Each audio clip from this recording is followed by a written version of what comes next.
વિદ્યાર્થી મિત્રો, અનુસૂચિત જાતિ પછી આપણે અનુસૂચિત જનજાતિ વિશેની માહિતી આ વિડીયોમાં આપણે મેળવવાની છે. અનુસૂચિત જાતિની જેમ એક બીજો વંચિત સમૂહ છે જેને આપણે અનુસૂચિત જનજાતિ શિડ્યુલ ટ્રાઇબ જેને તરીકે આપણે ઓળખીએ છીએ. આદિવાસી પણ એમને કહી શકાય.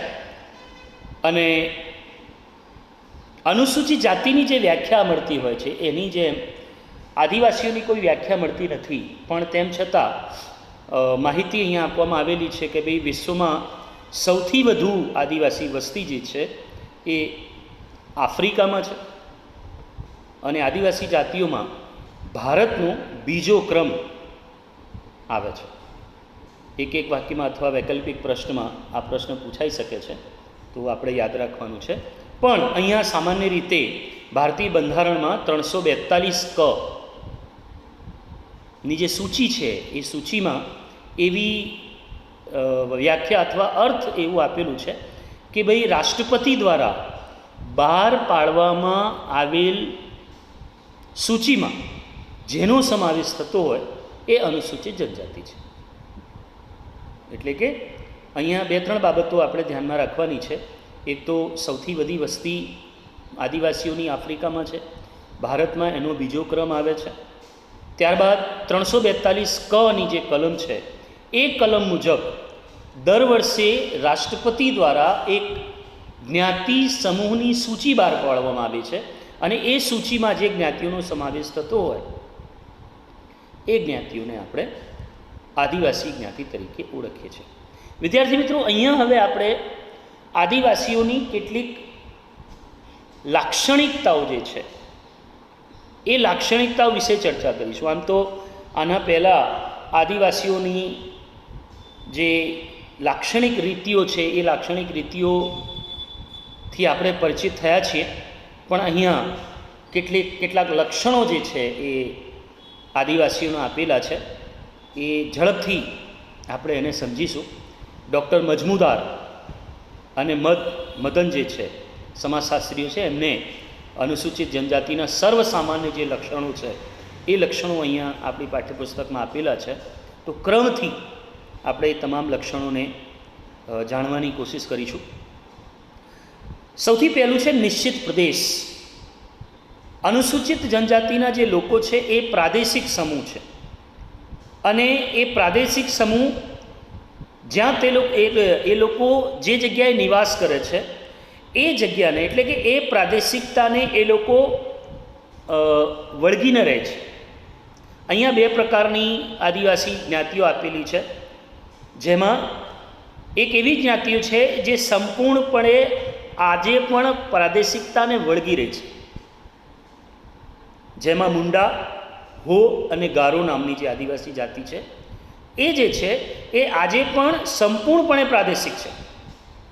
જ્યારે કેટલીક જાતિઓ એવી છે કે જે સમાજના લોકો સાથે વસવાટ કરે છે, જેમાં સંથાલ, ભૂમિજ અને ભીલ જે આદિવાસી જાતિઓ છે.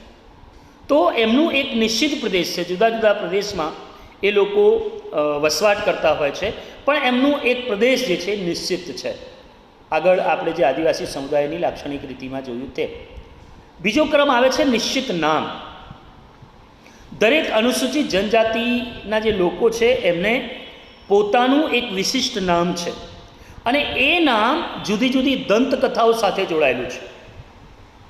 દાખલા તરીકે ગુજરાતમાં ભીલ, ગામિત, રાઠવા આ જે સમૂહગત નામ છે એ વિશેષ આદિવાસી જ્ઞાતિમાં આપણને જોવા મળે છે. અને નિશ્ચિત નામની સાથે સાથે ત્રીજી એમની લાક્ષણિકતા છે નિશ્ચિત બોલી. આદિવાસી સમુદાયને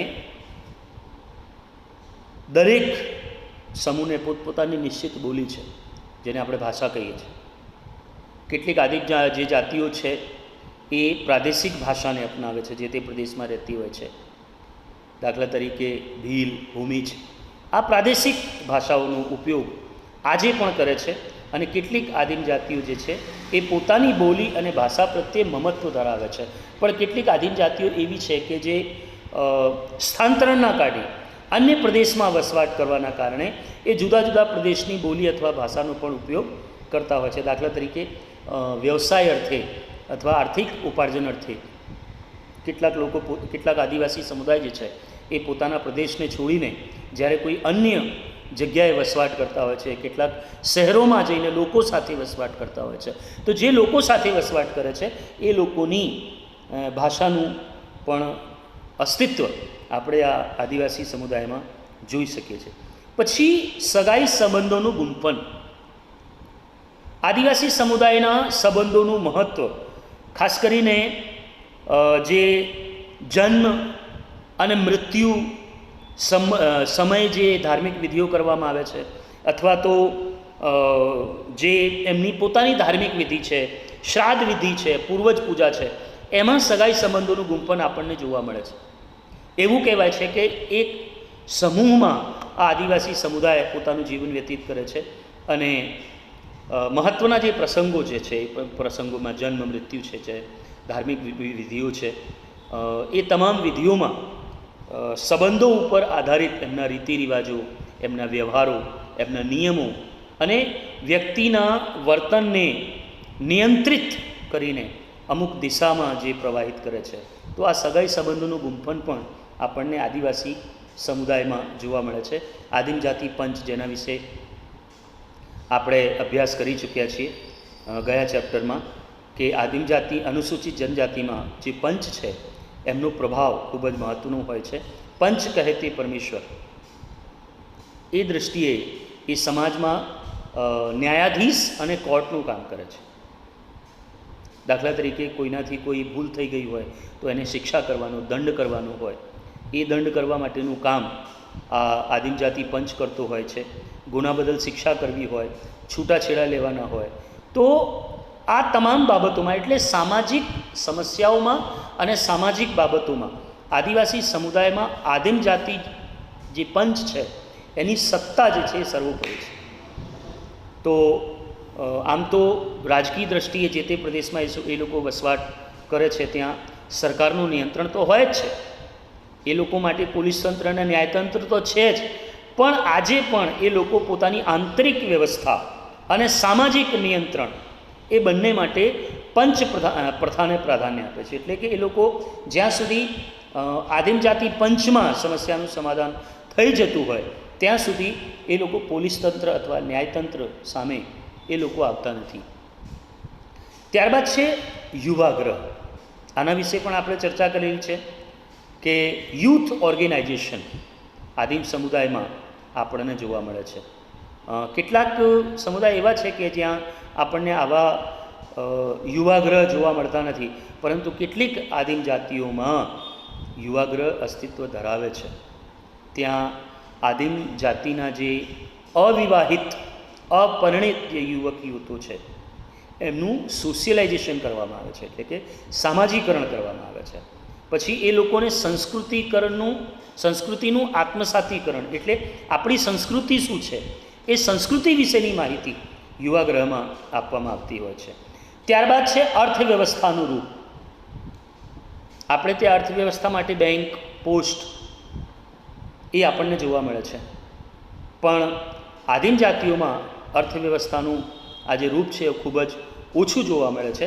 ત્યાં આજે પણ શેઠ અને સાહુકારો એ બેંક વ્યવસ્થા દ્વારા એ ધિરાણનું કાર્ય થતું હોય છે. એટલે એ લોકો આજે પણ બેંકમાં કે પોસ્ટમાં પૈસા મૂકવા અથવા લેવા જતા નથી. આજે પણ ત્યાં સાહુકાર અને શેઠ જે છે એ આપણને જોવા મળે છે. એ લોકોનું અર્થવ્યવસ્થા જે છે એ ત્યાં જોવા મળે છે. પછી આવે છે અદૃશ્ય શક્તિઓ. જો આદિવાસી સમુદાયમાં કેટલીક અદૃશ્ય શક્તિઓમાં એ લોકો વિશ્વાસ ધરાવે છે. આમ તો આપણે પણ ધરાવીએ છીએ, પણ એને આપણે અંધશ્રદ્ધા તરીકે ઓળખીએ છીએ. તો આવી જે શક્તિઓ છે જેને આપણે અદૃશ્ય અને અલૌકિક શક્તિ તરીકે ઓળખીએ છીએ, એમાં એ લોકો શ્રદ્ધા ધરાવે છે. કોઈક ટોટેમ, આગળ આપણે ચર્ચા કરીશું, ટોટેમ એટલે ટેટુ જેને કહેવાય છે. તો કેટલાક વહેમ આદિવાસી સમુદાયમાં આપણને જોવા મળે છે માન્યતાઓ, વહેમો, કેટલાક ચમત્કારી વ્યક્તિમાં એ લોકો વધારે વિશ્વાસ ધરાવે છે. શામન, બળવો, ભગત, સંત મહાત્મા, સાધુ જે હોય છે એવા. તો આવી અદૃશ્ય શક્તિઓમાં પણ એ લોકો વિશ્વાસ ધરાવતા હોય છે. પછી આગળ છે વિશિષ્ટ નૈતિક નિયમાવલી. દરેક આદિવાસી સમુદાયને પોતાના નિયમ છે, પોતાની નીતિઓ છે, રિવાજો છે, અને દરેક સમુદાય એ નીતિ નિયમોનું ચુસ્તપણે પાલન કરે છે. કારણ કે સમૂહ જીવનમાં એ લોકો નીતિમત્તાને સૌથી વિશેષ પ્રાધાન્ય આપતા હોય છે. અને આગળ લક્ષણો છે સામાજિક અને ધાર્મિક નિષેધાવસ્થા. આપણા સમાજમાં પણ કેટલાક સામાજિક અને ધાર્મિક ક્ષેત્રે નિષેધોનું પાલન આપણને જોવા મળે છે. કેટલાક કુટુંબમાં, કેટલાક ગોત્રમાં આપણે વૈવાહિક સંબંધ કરી શકીએ, કેટલાકમાં ન કરી શકીએ. આવા જે નિષેધના વ્યવહારો આપણા સમાજમાં આપણને જોવા મળે છે. એ જ રીતે આદિવાસી સમુદાયમાં પણ આવા નિષેધો સામાજિક અને ધાર્મિક, મંદિરમાં દર્શન કરવા માટે જવું કે ના જવું. કેટલીક અવસ્થાઓ એવી હોય છે કે જ્યાં મંદિર જેવા ધાર્મિક સ્થાનમાં આપણે પ્રવેશ કરી શકતા નથી. એ નિષેધ છે, સામાજિક નિષેધ છે. તો એવા કેટલાક નિષેધ આદિવાસી સમુદાયમાં આપણને જોવા મળે છે. સામાજિક સંબંધોમાં ત્યાં પરિહારના સંબંધોમાં નિષેધ છે. દાખલા તરીકે કેટલાક ક્ષત્રિય વર્ણના લોકો છે, કેટલાક જે બ્રાહ્મણ વર્ણના લોકો છે, માતાના કુળમાં આપણે વિવાહ સંબંધ ન રાખી શકીએ, પિતાના કુળમાં આપણે વિવાહ સંબંધ ન કરી શકીએ. આ પરિહારના સંબંધો કહેવાય છે. તો કેટલીક જગ્યાએ ધાર્મિક વિધિઓમાં પવિત્રતાનો ખ્યાલ, જેની હાલ મેં ચર્ચા કરી, કેટલીક અવસ્થા એવી હોય છે કે ભાઈ કેટલીક ધાર્મિક વિધિ અથવા કથામાં, મંદિરમાં આપણે ન જઈ શકીએ. તો આવા નિષેધો આદિવાસી સમુદાયમાં આપણને જોવા મળે છે. ધાર્મિક વિધિઓમાં પણ આવી રીતે પવિત્રતાનો ખ્યાલ રાખવામાં આવે છે. અને ત્યારબાદ છે ગૂઢ શક્તિઓનું પ્રાધાન્ય. આદિમ જાતિના લોકો જે છે કેટલીક ગૂઢ એટલે રહસ્યમયી શક્તિઓમાં વિશ્વાસ ધરાવે છે. જુદી જુદી શક્તિઓ નીચે મેં અંડરલાઇન કરેલી છે પરીક્ષામાં, જ્યાં પ્રશ્નો પૂછાય છે કે ભાઈ આદિવાસી સમુદાય કઈ કઈ ગૂઢ શક્તિઓમાં વિશ્વાસ ધરાવે છે, શ્રદ્ધા ધરાવે છે.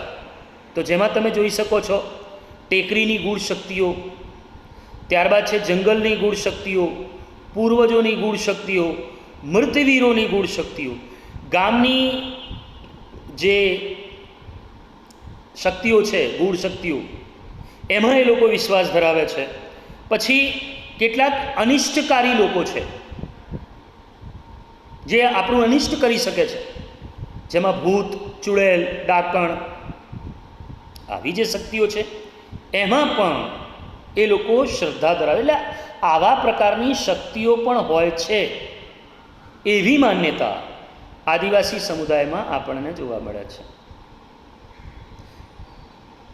ત્યારબાદ છે મૃત્યુ પછીના જીવનમાં શ્રદ્ધા. જો કે આપણા સમુદાયમાં પણ જોવા મળે છે.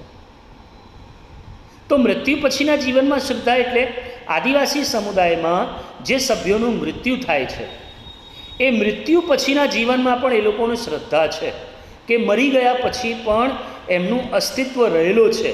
એવી શ્રદ્ધા, એવો વિશ્વાસ આદિવાસી સમુદાયમાં આપણને જોવા મળે છે.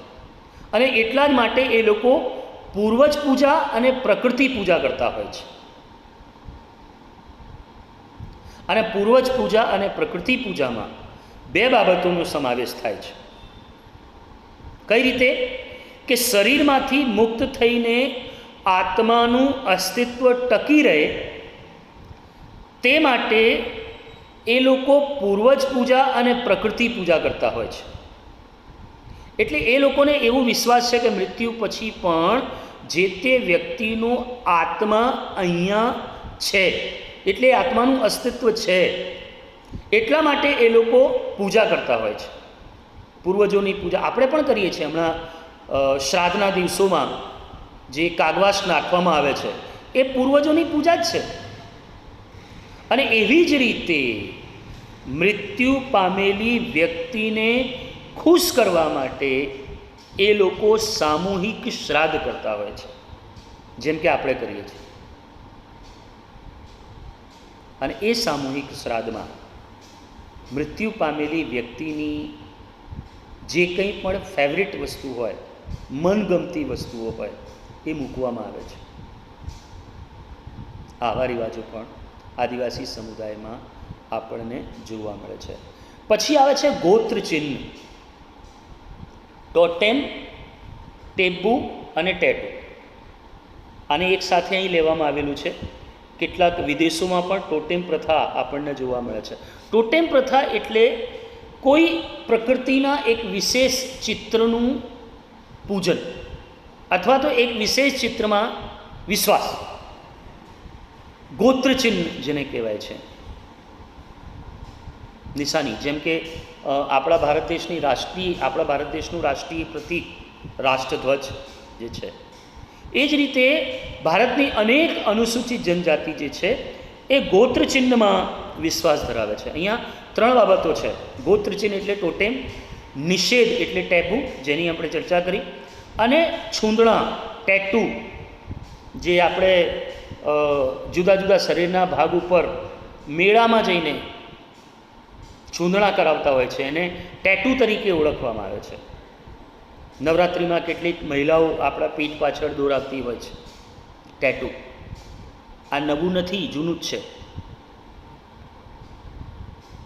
તો કેટલીક જે અનુસૂચિત જનજાતિ છે એ ગોત્રચિહ્નમાં શ્રદ્ધા ધરાવે છે, અને ગોત્રચિહ્નમાં આસપાસમાં જે પ્રણાલી છે જેને ટોટેઝમ કહેવાય છે, તે જ રીતે નિષેધો જેની ચર્ચા કરી હમણાં આપણે, સામાજિક અને ધાર્મિક નિષેધો છે, એનું પણ અસ્તિત્વ આપણને જોવા મળે છે. પછી છે ટેટુ, છૂંદણા છુદાવવાનો રિવાજ જે છે એ આદિમ જાતિમાં આપણને જોવા મળે છે. એટલે ટોટેમ, ટેબુ અને ટેટુ, એ 3 બાબતો જે છે એ આપણને આદિવાસી જાતિઓમાં પ્રાપ્ત થાય છે. અને ત્યારબાદ ક્રમ છે વસ્ત્ર પરિધાનનું.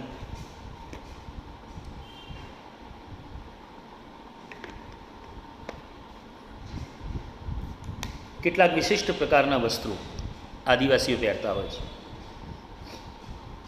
ખાસ કરીને પ્રકૃતિમાંથી જે પ્રાપ્ત થાય છે એ સંસાધનોમાંથી બનાવેલા વસ્ત્રો ધારણ કરતા હોય છે. પાંદડા પહેરતા હોય છે, કેટલાક છાલના વસ્ત્રો પહેરતા હોય છે. પણ જ્યારે એ લોકો વિકસિત સમાજના સંપર્કમાં આવ્યા, લોકોના સંપર્કમાં આવ્યા, ત્યારે એ લોકો આધુનિક વસ્ત્રો પહેરતા થયા છે.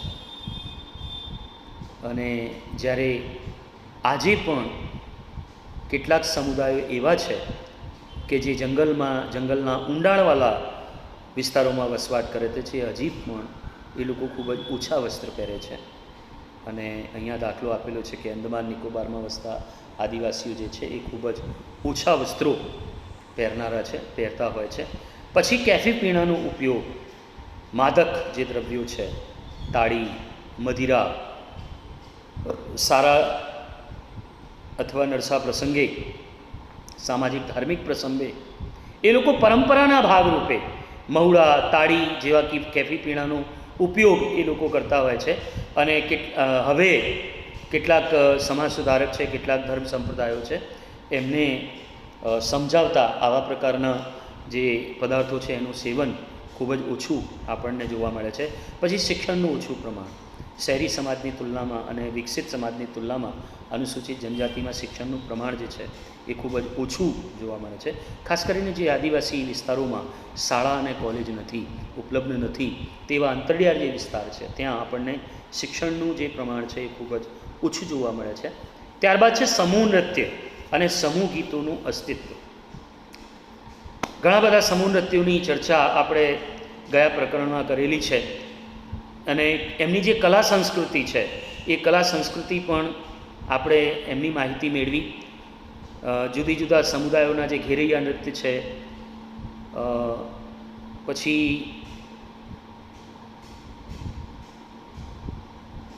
જુદા જુદા વાદ્યો, ચર્મવાદ્યો, તંતુવાદ્યો, સુશીર વાદ્યો, એની માહિતી જે આપણે મેળવી. તો ગીત અને સંગીતનું અસ્તિત્વ જે છે એ આદિવાસી સમુદાયમાં આપણને વિશેષ જોવા મળે છે, જે જુદા જુદા સમૂહ નૃત્યોને જુદા જુદા વાજિંત્રો દ્વારા સ્પષ્ટ થાય છે. પછી મેળાઓ અને ઉત્સવ. મેળા અને ઉત્સવનો ખરો માહોલ જો આપણને જોવો હોય તો આદિવાસી સમુદાયમાં આપણે જોઈએ છે. સમયની મર્યાદા હોવાના કારણે ઘણા બધા મેળાઓનું અસ્તિત્વ જે આપણા નજીકના વિસ્તારોમાં, લીમખેડા વિસ્તાર, દાહોદ વિસ્તાર અને ગોધરા વિસ્તારમાં, પંચમહાલ વિસ્તારમાં જે મેળાઓ, વીરપુર વિસ્તારમાં જે મેળાઓ આપણને જોવા મળે છે, એની ચર્ચા આપણે કરી શક્યા હોત. પણ આવા પ્રકારના જે મેળાઓ છે અને સામૂહિક જે ઉત્સવ છે એ એનું અસ્તિત્વ આદિવાસી સમુદાયમાં આપણને ખાસ જોવા મળે છે.